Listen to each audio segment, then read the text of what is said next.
What happens when a 56-year-old widow and her late husband's nephew find themselves in a story neither of them expected? Secrets, emotions, and a bond that challenges everything they thought they knew about life and love. This is a journey you won't want to miss. Stay tuned for an unforgettable tale of second chances. Hi, my name is Mary and I'm 56 years old. Life hasn't exactly turned out the way I thought it would. My husband David passed away. 2 years ago, he was a kind man, but distant, always lost in his work or thoughts. When he was gone, I thought I'd spend the rest of my days quietly gardening, attending family events, and reading in the evenings that summer. Liam came to visit. Liam is David's nephew, 28 years old, and full of a restless energy that I couldn't quite place. He had just finished a long stint in the city and wanted to spend some time in the countryside away from the noise. At first he kept to himself, walking through the woods or reading on the porch, but slowly we started talking about everything and nothing.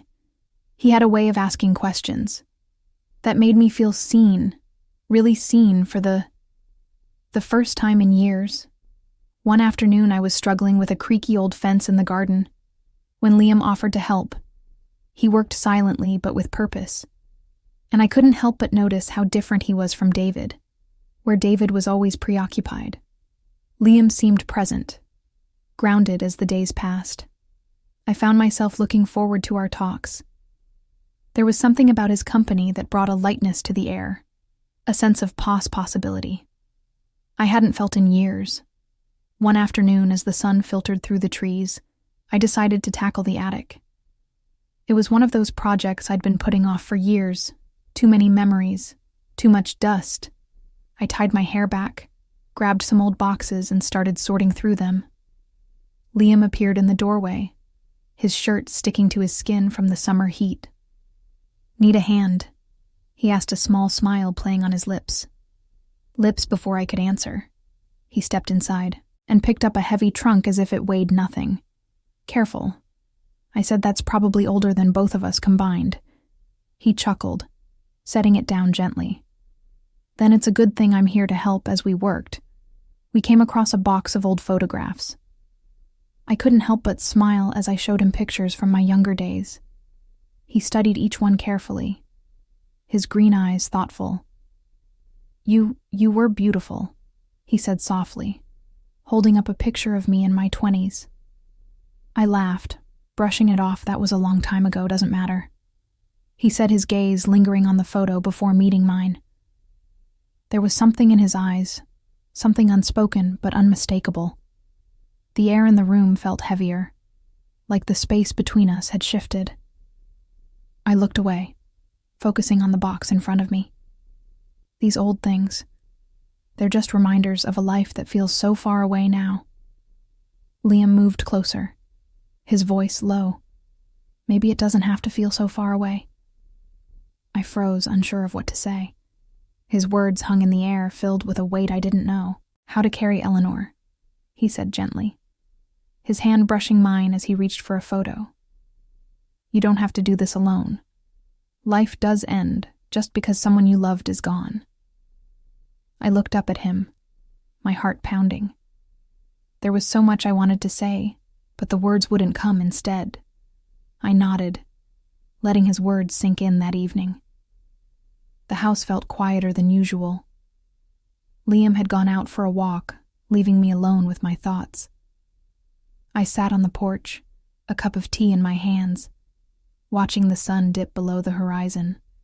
My mind kept drifting back to the attic, to the way Liam's words had stirred something in me when he returned. His cheeks were flushed from the evening air. He sat down across from me, his gaze thoughtful. "You okay?"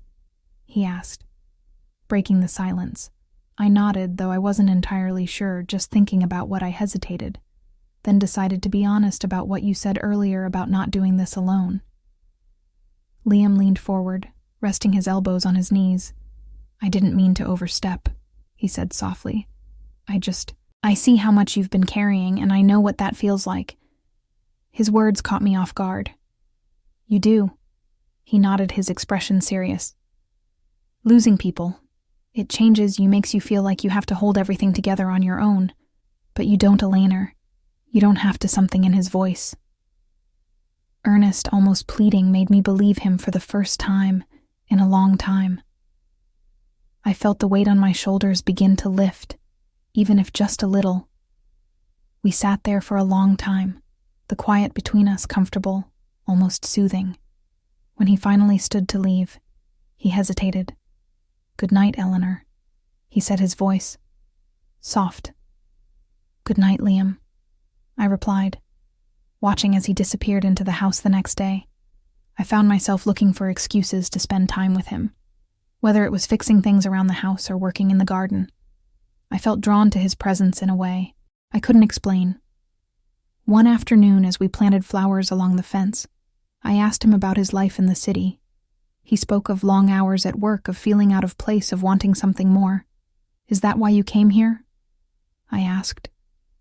He nodded, his hands brushing the soil. I guess I was hoping to find some clarity, or at least a little peace.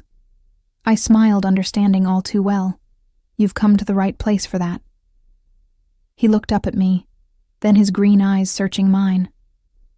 "Have I?" he asked, his voice low. The question hung in the air between us, full of meaning. I wasn't ready to face.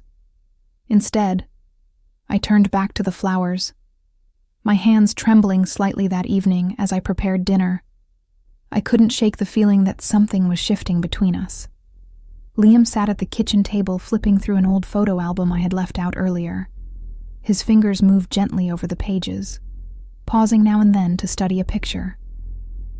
"Is this your wedding day?" he asked, holding up a photo of Robert and me standing in front of the church. I nodded, setting the pot on the stove. "It was a lifetime ago. You look happy," he said, though there was a hint of something else in his tone. Curiosity, perhaps, or sadness. I replied, keeping my focus on the vegetables I was chopping in our own way. He closed the album and leaned back in his chair, his gaze fixed on me.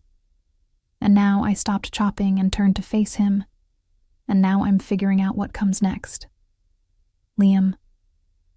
His eyes softened, and for a moment neither of us spoke. The silence was heavy, but not uncomfortable as the days went by. Our conversations grew deeper. He told me about his childhood, his dreams, and the things that had left him feeling lost. I shared stories of my own ones. I hadn't spoken aloud in years.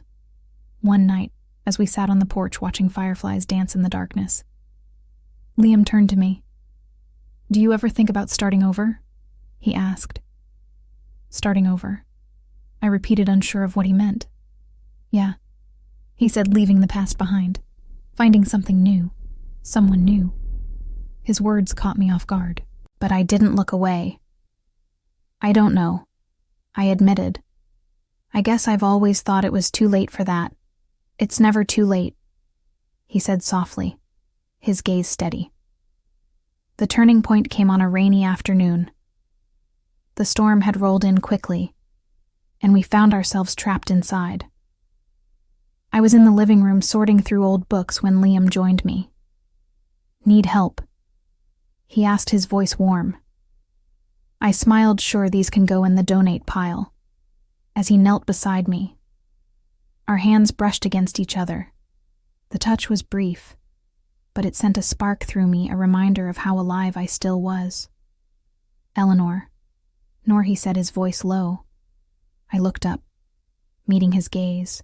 His green eyes were filled with something I couldn't quite name, something that made my heart race before I could say anything. He reached out and took my hand in his. "You're not alone," he said, his voice steady. "Not anymore."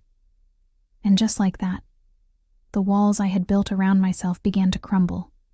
The days that followed were a mix of clarity and confusion. Liam and I had crossed an invisible line. 1. I wasn't sure either of us fully understood yet. There was no denying the comfort and the spark that his presence brought into my life. One crisp autumn morning, as the leaves began to fall in golden waves, Liam and I decided to take a walk through the woods. The silence between us was warm, not heavy, as if words weren't necessary at one point. We stopped by a small clearing. He turned to me, his expression thoughtful. "Eleanor, I've been thinking," he began, his voice hesitant. I raised an eyebrow, urging him to continue. "I don't know where this path leads," he said, motioning between the two of us. "But I know I don't want to walk it without you." My breath caught in my chest. The vulnerability in his words touched something deep inside me, something I hadn't felt in years. "Liam," I said, my voice trembling. "I don't have the answers. I don't even know if I'm ready to find them." He smiled softly. "Then let's figure it out together." The simplicity of his words brought tears to my eyes. For so long I had been carrying the weight of my past alone, convinced that it was my burden to bear. But here was Liam offering to share it with me without judgment or expectation. As we stood there in the clearing, the wind rustling through the trees, I realized something: life doesn't always give us neat resolutions or perfect endings. Sometimes it simply gives us a chance to start anew. I reached for his hand, intertwining my fingers with his. Together, I echoed a small smile forming on my lips that evening. As the sun set behind the hills, we sat on the porch, a blanket draped over our shoulders. The air was crisp, the sky painted in shades of orange and pink. For the first time in years, I felt a sense of peace, a quiet contentment that came from knowing that while the road ahead might be uncertain, I wasn't walking it alone. Liam glanced at me, his green eyes full of warmth. "You know," he said, "think this is the beginning of something good." I nodded, my heart light. "I think so too." And in that moment, surrounded by the beauty of the world and the promise of tomorrow, I let myself believe it. The past was still a part of me, but it no longer defined me. And as for the future, well, that was ours to write. All from Your Search, from Infidelity. Story: Cheating in a Relationship. Related for you. Recently uploaded. Watched: Life doesn't always follow the script we imagine. For Mary, an unexpected connection turned her world upside down and gave her a reason to dream again. What would you do if life handed you a chance to rewrite your story? Share your thoughts in the comments below, and don't forget to like and subscribe for more stories that will captivate your heart. Let me know if you'd like to tweak it further.